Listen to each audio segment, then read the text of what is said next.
Hello everyone आपण समस्त को आमर यूट्यूब चैनल फ्रेश ओडिशा को मो स्वागत जनाऊँगी। आज ये वीडियो रे आमे पढ़िबा अष्टम श्रेणी सामाजिक विज्ञान बहिर पंचम अध्याय सार्वजनीन मतदाता एवं भारतर निर्वाचन व्यवस्था। यही जो अध्याय रही यही अध्यायर क्वेश्चन आंसर प्रश्न उत्तर गुड़िक आज ये वीडियो आम डिस्कसन करवा। समस्त की रिक्वेस्ट रहा समस्ते वीडियो को शेष पर्यंत देखिए। वीडियोटी को शेष पर्यंत देखले कम्प्लीटली तुम्हें क्वेश्चन आंसर गुड़िक बुझीपार एवं जदि जो मानक एमसीक्यू दरकार नोट दरकार कि क्वेश्चन आंसर गुड़िक पीडीएफ दरकार समस्ते आम व्हाट्सएप ग्रुप रे जॉइन हो जातु। क्लास 8 क्लास व्हाट्सएप ग्रुप अच्छी से जॉइन हो जातु। सेठार तुम मैंने सबकि नोट पाइपर। ठीक अच्छे, चलो डेरी करवानी स्टार्ट करवा। सार्वजनीन मतदान एवं भारतर निर्वाचन व्यवस्थार क्वेश्चन आंसर डिस्कसन करवा। प्रश्न और अभ्यास कार्य। प्रथम प्रश्न कौन रही? एक सुस्थ गणतंत्र निमंते सार्वजनीन साबालक मतदान व्यवस्था कहीं गुरुत्वपूर्ण रही? एक सुस्थ गणतंत्र निमंते सार्वजनीन साबालक मतदान व्यवस्था कहीं आवश्यक रही? पे सार्वजनीन साबालक मतदान होउछि गणतंत्र एक मुख्य आधार। यही व्यवस्था निर्दिष्ट बयसर प्रत्येक योग्य नागरिक को जाति धर्म लिंग भाषा धनी गरीब आदि भेदभाव नक मतदान अधिकार दे थाए। कौन कही कहीं गुरुत्वपूर्ण कारण गुड़िक आम जानवर आवश्यक रही। कारण गुड़िक कौन? प्रथमतः समान अधिकार। कौन समान अधिकार? समस्त योग्य नागरिक को समान भोट अधिकार मिलता है। जनसाधारण अंशग्रहण होता है। लोक माने सरकार गठन में सीधा सड़क भाव में अंश नहीं था। प्रतिनिधि चयन करते लोक माने निज पसंदर प्रतिनिधि को पसंदर प्रार्थी को बाछि था। सामाजिक समानता रही है। धनी गरीब भोटर मूल्य समान रही है। सरकार जन समर्थन निर्वाचित सरकार लोक मत उपरे आधारित होता। दुर्बल वर्गर स्वर होता। देख समाजर दुर्बल और पछुआ वर्ग मध्य निजर मत प्रकाश करिपारंती। गणतंत्र सुदृढ़ता होता है। अधिक लोक निर्वाचन में अंश नेले गणतंत्र अधिक शक्तिशाली होता है। तेणु सार्वजनीन साबालक मतदान समानता स्वाधीनता और जनभागिता को सुनिश्चित करी एक सुस्थ गणतंत्र गठन कर साहाय्य करे। पिलाने एक नंबर आंसर यहाँ पिलाने बुझिल ना। एवं जी 2 नंबर। 2 नंबर कौन कही? 2 नंबर कही गुप्त मतदान अर्थ कौन? यह गणतंत्र निमंते कहीं आवश्यक रही? गुप्त मतदान पिलाने कौन एवं ताहा कहीं आवश्यक रही बोली सी पचार। कौन पे आवश्यक रही जानवे पिलाने? चलो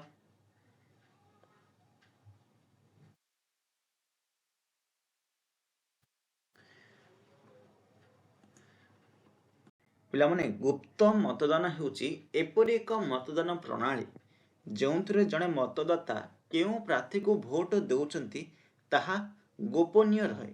अन्य केही मतदाता पाखरे पसंद जानीपारती नहीं। पिलाने देख गुप्त मतदान माने एपरि गोटे मतदान प्रणाली जो जड़े मतदाता केउ प्रार्थी को भोट देती ताहा गोपनीय रहिबो। अन्य केही मतदाता पसंद जानीपारे नहीं। गुप्त मतदान गणतंत्र कौन कहीं आवश्यक? पिलाने प्रथमतः मतदाता स्वाधीन भाव में भोट दे पारती क्यों कारण जो यही गुप्त मतदान जो। द्वितीयतः प्रार्थी कि अन्य कहार चापरू मतदाता कौन सुरक्षित रुहंती। तृतीय कौन भय बा धमक बिना निज पसंदर प्रार्थी को बाछि पारती। भय एवं बा धमक बिना निज पसंदर प्रार्थी को बाछि पारती। ओके। चतुर्थ कौन मतदाता व्यक्तिगत राजनीतिक पसंद गोपन रहे। मतदाता व्यक्तिगत राजनीतिक पसंद गोपन रही है। पंचम पॉइंट कौन भोट किणा बिकार भली अनैतिक कार्य को रोकबार यह कौन सहायक हुए। भोट किणा बिकार भली अनैतिक कार्य को रोकबार यह सहायक होता है। 6 नंबर पॉइंट कौन पिलाने मतदाता आत्मविश्वास बढ़ी थाए क्यों कारण जो गुप्त मतदान जो निर्वाचन निरपेक्षता होता है स्वाधीनता बजाय रही है। ଗୁପ୍ତ ମତଦାନ ମତଦାତାଙ୍କ ସ୍ୱାଧୀନତା ଓ ଗୋପନୀୟତାକୁ ସୁରକ୍ଷା କରି ନିର୍ବାଚନକୁ ଅଧିକ ନିରପେକ୍ଷ ଆଉ ଗଣତାନ୍ତ୍ରିକ କରିଥାଏ ପିଲାମାନେ। ବୁଝିଲ? ଏବେ ଯିବା 3 ନମ୍ବର କ୍ୱେଶ୍ଚିନ୍। 3 ନମ୍ବର କ୍ୱେଶ୍ଚିନ୍ କ'ଣ କହିଛି? ପ୍ରତ୍ୟକ୍ଷ ପରୋକ୍ଷ ମତଦାନର ଉଦାହରଣ ଦିଅ ବୋଲି କହିଛି। କ'ଣ ପ୍ରତ୍ୟକ୍ଷ ଆଉ ପରୋକ୍ଷ ମତଦାନ ମାନେ କ'ଣ ଏବଂ ତାର ଉଦାହରଣ ଦିଅ ବୋଲି କହିଛି। ନିର୍ବାଚନ ମତଦାନ ମୁଖ୍ୟତଃ ଦୁଇ ପ୍ରକାର ହୋଇଥାଏ। ଗୋଟେ ହେଲା ପ୍ରତ୍ୟକ୍ଷ ଆଉ ଗୋଟେ ହେଲା ପରୋକ୍ଷ। ବୁଝିଲ? ପ୍ରତ୍ୟକ୍ଷ ମତଦାନ କ'ଣ? ଯେତେବେଳେ ମତଦାତାମାନେ ସିଧାସଳଖ ନିଜ ପ୍ରତିନିଧିକୁ ଭୋଟ ନେଇ ନିର୍ବାଚିତ କରନ୍ତି ତାକୁ ଆମେ ପ୍ରତ୍ୟକ୍ଷ ମତଦାନ କହିବା। ଆଉ ଥରେ କହୁଛି ପିଲାମାନେ, ଯେତେବେଳେ ମତଦାତାମାନେ ସିଧାସଳଖ ନିଜ ପ୍ରତିନିଧିକୁ ଭୋଟ ଦେଇ ନିର୍ବାଚିତ କରନ୍ତି ତାକୁ ଆମେ ପ୍ରତ୍ୟକ୍ଷ ମତଦାନ କହିବା।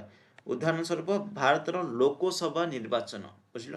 ଲୋକସଭା ନିର୍ବାଚନ, ରାଜ୍ୟ ବିଧାନସଭା ନିର୍ବାଚନ, ଏହି ନିର୍ବାଚନରେ ସାଧାରଣତଃ ମତଦାତାମାନେ ସିଧାସଳଖ ପ୍ରାର୍ଥୀଙ୍କୁ ଭୋଟ ଦିଅନ୍ତି ଆଉ ନିର୍ବାଚନ କରନ୍ତି। ପରୋକ୍ଷ ମତଦାନ କ'ଣ? ଯେତେବେଳେ ସାଧାରଣ ଲୋକ ସିଧାସଳଖ ପ୍ରତିନିଧିକୁ ନିର୍ବାଚନ ନ କରି ପୂର୍ବରୁ ନିର୍ବାଚିତ ପ୍ରତିନିଧିମାନେ ତାଙ୍କୁ ବାଛନ୍ତି ତାକୁ ଆମେ ପରୋକ୍ଷ ମତଦାନ ବୋଲି କହିବା। ଯେପରିକି ଦେଖ, ଭାରତର ରାଜ୍ୟସଭା ନିର୍ବାଚନରେ ରାଜ୍ୟ ବିଧାନସଭା ନିର୍ବାଚିତ ସଦସ୍ୟମାନେ ଭୋଟ ଦିଅନ୍ତି, ସେଇଟା ହେଉଛି ଗୋଟେ ପରୋକ୍ଷ। ଭାରତର ରାଷ୍ଟ୍ରପତି ନିର୍ବାଚନ ମଧ୍ୟ ପରୋକ୍ଷ ନିର୍ବାଚନର ଗୋଟିଏ ଉଦାହରଣ ପିଲାମାନେ। ରାଷ୍ଟ୍ରପତିକୁ ଆମେମାନେ ଭୋଟ ଦେଇକି କରୁଛନ୍ତି କି? ଆମେ ଯାହାକୁ ବାଛୁଛନ୍ତି ତାମାନେ ସେମାନେ ଭୋଟ ଦେଇକି କରୁଛନ୍ତି। ଦୁଇଟା ଉଦାହରଣ ବୁଝିଲ ପିଲାମାନେ। ଏବେ ଯିବା 4 ନମ୍ବର କ୍ୱେଶ୍ଚିନ୍କୁ। 4 ନମ୍ବର କ୍ୱେଶ୍ଚିନ୍ କ'ଣ? ଲୋକସଭା ସାଂସଦ ନିର୍ବାଚନ ରାଜ୍ୟସଭା ସାଂସଦ ନିର୍ବାଚନ ଠାରୁ କିପରି ଭିନ୍ନ ବୋଲି କହିଛି। ଲୋକସଭା ସାଂସଦ ନିର୍ବାଚନ ଆଉ ରାଜ୍ୟସଭା ସାଂସଦ ନିର୍ବାଚନର ମଧ୍ୟରେ ପାର୍ଥକ୍ୟ କ'ଣ ବୋଲି ସେ ପଚାରିଛି। ଦେଖ, ଲୋକସଭା ହଉ ରାଜ୍ୟସଭା ଭାରତର ସଂସଦର ଦୁଇଟି ସଦନ ପିଲାମାନେ। ଉଭୟ ସଦସ୍ୟ ନିର୍ବାଚନ ପ୍ରଣାଳୀର ଭିନ୍ନ ମଧ୍ୟ ରହିଛି।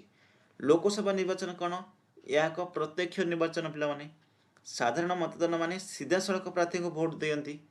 ଦେଶକୁ ବିଭିନ୍ନ ଲୋକସଭା ନିର୍ବାଚନ ମଣ୍ଡଳୀରେ ବିଭକ୍ତ କରାଯାଇଛି।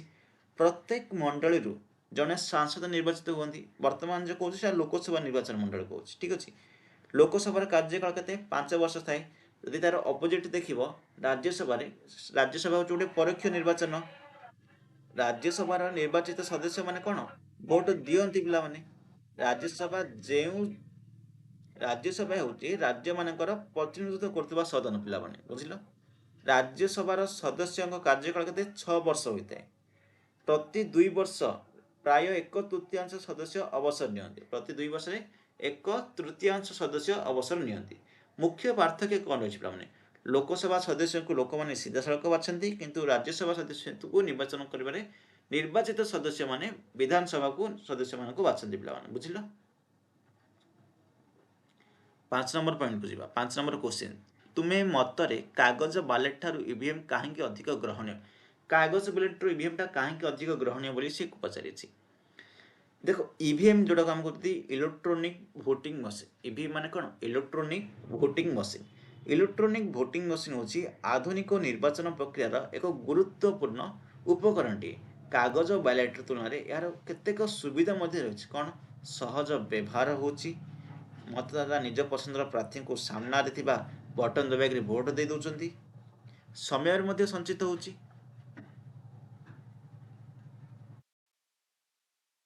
ତାପରେ କ'ଣ? ମତ ଗଣନା ଶୀଘ୍ର ହେଉଛି ପିଲାମାନେ। କାଗଜ ବାଲେଟ୍ ଗଣିବା ଅପେକ୍ଷା ଇଭିଏମ୍ର ଫଳାଫଳ ଗଣନା ସହଜ ଓ ଶୀଘ୍ର ହୋଇଥାଏ। କାଗଜର ବ୍ୟବହାର କମ୍ ହୁଏ। ବହୁ ପରିମାଣର ବାଲେଟ୍ ଯେପରିକି ଆବଶ୍ୟକ ହୁଏ ନାହିଁ ପିଲାମାନେ। ପେପର ବାଲେଟ୍ ଆବଶ୍ୟକ ହୁଏ ନାହିଁ। ପରିବହନଟି ସହଜ ହୋଇଥାଏ। ବହୁ ପରିମାଣର ବାଲେଟ୍ ପେପର ପରିବହନ କରିବାର ଆବଶ୍ୟକତା କମିଯାଏ। ଅବୈଧ ଭୋଟର ସମସ୍ୟାଟି କମିଥାଏ। ବାଲେଟ୍ ପେପରରେ ଭୁଲ ଚିହ୍ନ ଦେବା ଭଳି ସମସ୍ୟା ମଧ୍ୟ ଇଭିଏମ୍ରେ ନଥାଏ। ଆଉ ଗୋଟେ ସୁବିଧା ହେଉଛି ପିଲାମାନେ VVPAT ସୁବିଧା।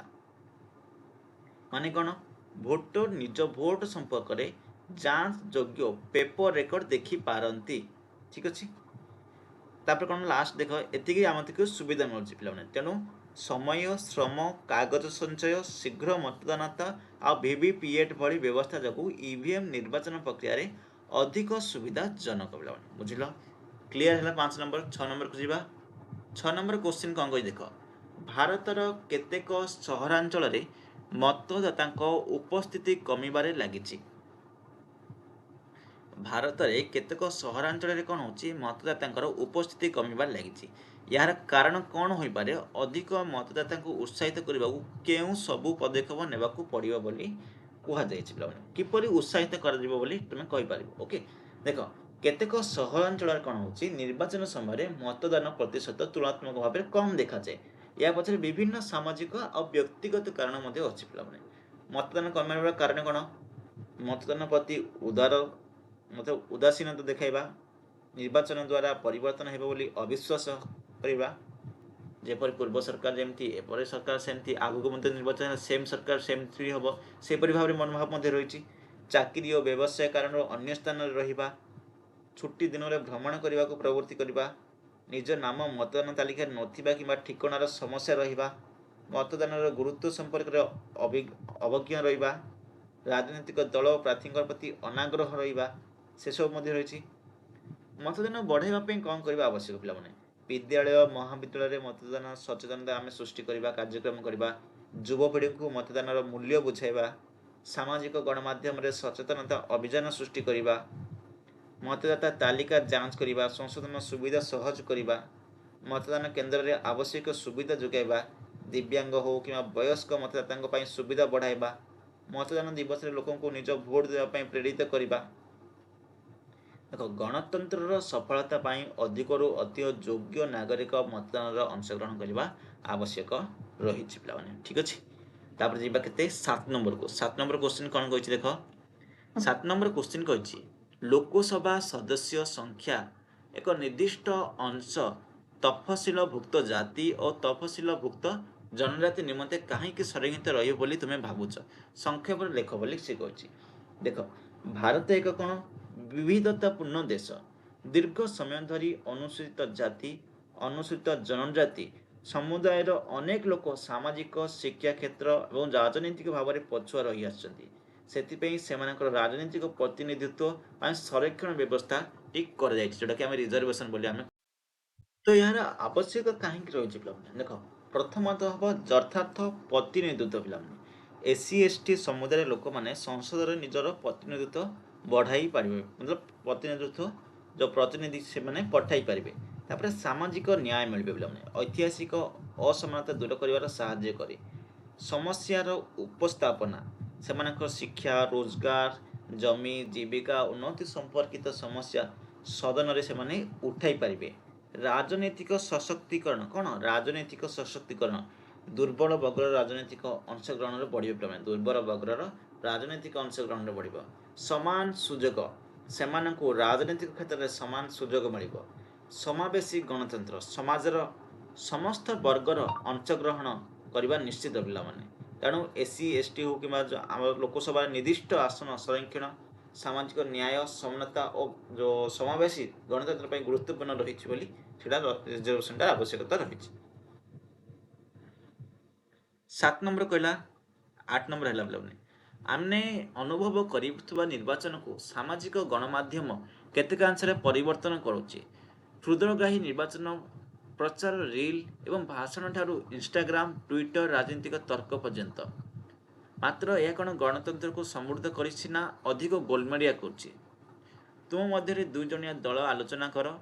ଆଜିର ଡିଜିଟାଲ ଦୁନିଆରେ ନିର୍ବାଚନ ବ୍ୟବସ୍ଥାର ସୁଫଳ ସବୁ କ'ଣ, ଏସବୁ କ'ଣ ପ୍ରତି ପ୍ରତିବନ୍ଧକ ରହିଛି ଏବଂ ଏହା ଭବିଷ୍ୟତରେ କିପରି ରହିବ ତାହା ଆଲୋଚନା କରିବାକୁ କହିଛି। ଦେଖ ପିଲାମାନେ, ଆଜିର ଡିଜିଟାଲ ଯୁଗ, ଇନଷ୍ଟାଗ୍ରାମ ଭିଡ଼ିଓ କୋଡ଼ ଦେଖୁଛ, ୟୁଟ୍ୟୁବ, ଫେସବୁକ୍, ଟ୍ୱିଟର, ଯେଉଁଟାକି ବର୍ତ୍ତମାନ X ଆଦି ସାମାଜିକ ଗଣମାଧ୍ୟମରେ ନିର୍ବାଚନ ପ୍ରଚାର ଏବଂ ରାଜନୈତିକ ଆଲୋଚନାର ମୁଖ୍ୟ ମାଧ୍ୟମ ହୋଇଛି ପିଲାମାନେ। ଏହା ଗଣତନ୍ତ୍ର ପାଇଁ କ'ଣ ଉଭୟ ସୁଯୋଗ ଆଉ ଚ୍ୟାଲେଞ୍ଜ ମଧ୍ୟ ଆଣିଛି। ସୁଯୋଗ କ'ଣ ଆଣିଛି ପିଲାମାନେ? ସୁଫଳ କ'ଣ ହୋଇଛି? ପ୍ରାର୍ଥୀମାନେ ଅଳ୍ପ ସମୟରେ ବହୁ ଲୋକଙ୍କ ପାଖରେ ପହଞ୍ଚି ପାରୁଛନ୍ତି। ମତଦାତାମାନେ ପ୍ରାର୍ଥୀଙ୍କ ନୀତି ଓ କାର୍ଯ୍ୟକ୍ରମ ବିଷୟରେ ଜାଣିପାରୁଛନ୍ତି। ଯୁବପିଢ଼ି ରାଜନୈତିକ ଆଲୋଚନାରୁ ଅଧିକ ଅଂଶ ନେଇପାରୁଛନ୍ତି। ଲୋକମାନେ ପ୍ରାର୍ଥୀ ଓ ନେତାମାନଙ୍କୁ ସିଧାସଳଖ ପ୍ରଶ୍ନ କରିପାରୁଛନ୍ତି। ନିର୍ବାଚିତ ସମ୍ପର୍କିତ ଖବର ଶୀଘ୍ର ଲୋକଙ୍କ ପାଖରେ ପହଞ୍ଚୁଛି। ସରକାର ଓ ପ୍ରତିନିଧିମାନଙ୍କର କାର୍ଯ୍ୟ ସମ୍ପର୍କରେ ଲୋକମତ ଦେଇପାରନ୍ତି। ସମସ୍ୟା କ'ଣ ଅଛି? ମିଥ୍ୟା ଖବର ପ୍ରଥମ ସମସ୍ୟା। ମିଥ୍ୟା ଖବର ଦ୍ରୁତ ଭାବରେ ପ୍ରସାରିତ ହେଉଛି। ଭୁଲ ଫଟୋ, ଭିଡ଼ିଓ ତଥା ଅନେକ ମତଦାତାଙ୍କ ବିଭ୍ରାନ୍ତ କରୁଛି। ଅପପ୍ରଚାର ହେଉଛି। ବ୍ୟକ୍ତିଗତ ଆକ୍ରମଣ ବଢ଼ିପାରେ। ଲୋକମାନେ ଯାଞ୍ଚ ନ କରି ସୂଚନାକୁ ବିଶ୍ୱାସ କରିପାରନ୍ତି। ଭୁଲ ସୂଚନା ନିର୍ବାଚନ ପରିବେଶକୁ କ'ଣ ପ୍ରଭାବିତ କରିବ? ଭବିଷ୍ୟତରେ ପିଲାମାନେ ନିର୍ବାଚନରେ ଡିଜିଟାଲ ମାଧ୍ୟମର ଭୂମିକା ଆହୁରି ବଢ଼ିବ। ତେଣୁ ଡିଜିଟାଲ ସାକ୍ଷରତା, ତଥ୍ୟ ଯାଞ୍ଚ, ଦାୟିତ୍ୱପୂର୍ଣ୍ଣ ପ୍ରଚାର ମିଥ୍ୟା ସୂଚନାର ନିୟନ୍ତ୍ରଣର ଆବଶ୍ୟକତା ରହିଛି ପିଲାମାନେ। ଦେଖ ପିଲାମାନେ, ସାମାଜିକ ଗଣମାଧ୍ୟମ ନିଜେ ଭଲ କିମ୍ବା ଖରାପ ନୁହେଁ, ଏହାକୁ ଦାୟିତ୍ୱପୂର୍ଣ୍ଣ ସଚେତନତା ଭାବରେ ବ୍ୟବହାର କଲେ ଏହାକୁ ଗଣତନ୍ତ୍ରକୁ ଅଧିକ ସୁଦୃଢ଼ ଆଉ ସମୃଦ୍ଧ କରିପାରିବ। ଠିକ ଅଛି, ବୁଝିଲ? 8 ନମ୍ବର ପର୍ଯ୍ୟନ୍ତ ବୁଝିଲେ ପିଲାମାନେ? ଲାଷ୍ଟ କ୍ୱେଶ୍ଚିନ୍ କ'ଣ? ଗୋଟେ ୱେବସାଇଟ୍ ଅଛି, ୱେବସାଇଟ୍ ଖୋଜି ତନ୍ମଧ୍ୟରୁ ଏକ ସଂସଦୀୟ କ୍ଷେତ୍ର ମଣ୍ଡଳୀ କୌଣସି ଏକ ନିର୍ବାଚନ ବାଛ, ତାକୁ ଅନୁସନ୍ଧାନ କରିବାକୁ କହିଛି। ଏଇଟା ପିଲାମାନେ ତୁମେ ନିଜେ କରିବ। ଠିକ ଅଛି, ଆଶା କରୁଛି ତୁମେମାନେ କ୍ୱେଶ୍ଚିନ୍ ଆନ୍ସର ଗୁଡ଼ିକ ବୁଝିପାରିଥିବ। ଯାହାକୁ PDF ଦରକାର, ନୋଟ୍ ଦରକାର, ସବୁ WhatsApp ଗ୍ରୁପରେ ସମସ୍ତେ ପିଲାମାନେ ଜଏନ୍ ହୋଇଯାଅ। 8th କ୍ଲାସ୍ର କ୍ଲାସ୍ ଷ୍ଟାର୍ଟ କରିବା, ବହୁତ ଶୀଘ୍ର କ୍ଲାସ୍ ଷ୍ଟାର୍ଟ କରିଦେବା। ଏବେ ତ କ୍ୱେଶ୍ଚିନ୍ ଆନ୍ସର ଡିସ୍କସନ୍ କରୁଛନ୍ତି, ଲେକ୍ଚର ମଧ୍ୟ ଷ୍ଟାର୍ଟ କରିଦେବା ବହୁତ ଶୀଘ୍ର। ସମସ୍ତେ WhatsApp ଗ୍ରୁପରେ ଜଏନ୍ ହୋଇଯାଅ, ସେଠାରୁ ତୁମମାନେ ଅପଡେଟ୍ ପାଇପାରିବ। ଠିକ ଅଛି, ତ ଭିଡ଼ିଓଟି ଭଲ ଲାଗିଥିଲେ ଭିଡ଼ିଓଟିକୁ ଲାଇକ୍ କରନ୍ତୁ, ସେୟାର କରନ୍ତୁ ଏବଂ ସବସ୍କ୍ରାଇବ୍ କରନ୍ତୁ। ଏହିପରି ଭିଡ଼ିଓ ଦେଖିବା ପାଇଁ ବେଲ୍ ଆଇକନ୍କୁ ପ୍ରେସ୍ କରନ୍ତୁ, ଅଲ୍ ନୋଟିଫିକେସନ୍କୁ କ୍ଲିକ୍ ରଖନ୍ତୁ, ତାହେଲେ ଆଗାମୀ ଭିଡ଼ିଓର ନୋଟିଫିକେସନ୍ ଗୁଡ଼ିକ ତୁମ ପାଖକୁ ମିଳିପାରିବ। ଠିକ ଅଛି, ପୁଣି ମିଶିବା ନେକ୍ସଟ ଭିଡ଼ିଓରେ। ସେ ପର୍ଯ୍ୟନ୍ତ ବିଦାୟ ଦିଅ।